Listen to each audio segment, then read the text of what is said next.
తెలంగాణ ఉద్యమం నాటి నుండి నేటి వరకు బీఆర్ఎస్ పార్టీలో అనేక పదవులు అనుభవించి నేడు ఈ పార్టీ కష్టకాలంలో డీసీపీ చైర్మన్ అడ్డి భోజారెడ్డి పార్టీకి రాజీనామా చేయటం సిగ్గుచేటని బేల మండల బీఆర్ఎస్ పార్టీ నాయకులు పేర్కొన్నారు. బేలాలో ఏర్పాటు చేసిన మీడియా సమావేశంలో నాయకుడు సతీష్ కుమార్ మాట్లాడుతూ మాజీ మంత్రి జోగురామన్న పుణ్యమాని రైతుల సమన్వయ సమితి మార్కెట్ కమిటీ చైర్మన్, ప్రస్తుత డీసీసీబీ చైర్మన్ పదవులను అనుభవిస్తున్న భోజారెడ్డి ఇప్పుడు పార్టీని వదిలి వెళ్లటం ఆయన రాజకీయ దిగజారుడుతనానికి నిదర్శనమన్నారు.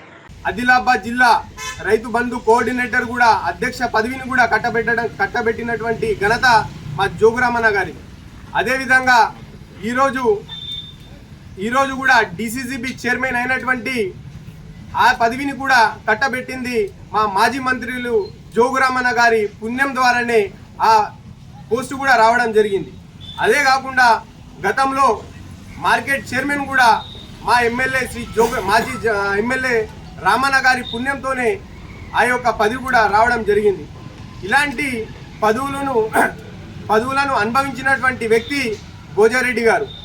నేను వారికి కోరుకునేది ఏంటంటే, ఇప్పుడు గతంలో మా యొక్క బీఆర్ఎస్ పార్టీ శాసన సభ్యత్వంలో అంటే గత ఎలక్షన్లో అసెంబ్లీలో ఓడిపోవడంతో ఈరోజు పార్టీని వదిలి వేరే పార్టీలో చూడడం అనేది చాలా సిగ్గుచేటు. ఎప్పుడైతే పార్టీకి అందరూ అండగా ఉండాలి, పార్టీలో పదవులు పొందిన వారు అండగా ఉండాల్సిన సమయంలో పార్టీని వదిలి వేరే సైడ్ చూడడం అనేది నిజంగా ఇది చాలా సిగ్గుచేటని సందర్భంగా తెలియజేస్తున్నాను.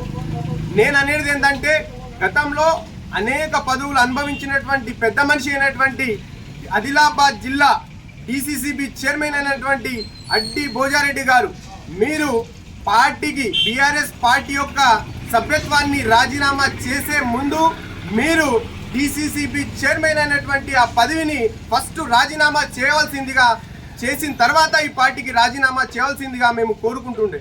కానీ మీరు ఇంత అనుభవం ఉన్న వ్యక్తి పదవులపైన ఆశతోటి మన యొక్క బీఆర్ఎస్ పార్టీకి రాజీనామా చేయడం అనేది ఇది చాలా సిగ్గుచేటు. రాబోయే రోజుల్లో మీరు అంటున్నారు ఏంటంటే, నేను కార్యాచరణ ప్రకటిస్తా, రాబోయే రోజులలో నాతో పాటు చాలా మంది ఎంపీటీసీలు కానివ్వండి, సర్పంచులు కానివ్వండి, వివిధ కార్యకర్తలు కూడా నాతో పాటు వస్తారని. అది మీ వ్యక్తిగతం అనే సందర్భంగా తెలియజేస్తూ, మీతోటి ఎవ్వరు బోరు మా ఆదిలాబాద్ నియోజకవర్గంలో మీతోటి ఎవ్వరు వచ్చే ప్రసక్తే లేదు. మేమందరము బీఆర్ఎస్ సైనికుల్లాగా, అదేవిధంగా జోగురామన్న గారి సైనికుల్లాగా ఈ క్షణం గురించి మేము మళ్ళీ పోరాడుతూనే ఉంటాం. ఇలాంటి సమయంలో అండగా ఉండాల్సింది ప్రతి ఒక్క కార్యకర్త. అందుకు నేను ప్రతి ఒక్క ఆదిలాబాద్ నియోజకవర్గంలో ఉన్నటువంటి కార్యకర్తలకు అందరికీ తెలియజేస్తున్నా, ఇలాంటి సంకటం ఉన్న సమయంలో మనం అందరం కలిసికట్టుగా పనిచేయాలని కోరుకుంటున్నాను. జై తెలంగాణ, జై బీఆర్ఎస్, జై జోగురామన్న, జై కేసీఆర్, జై కేటీఆర్.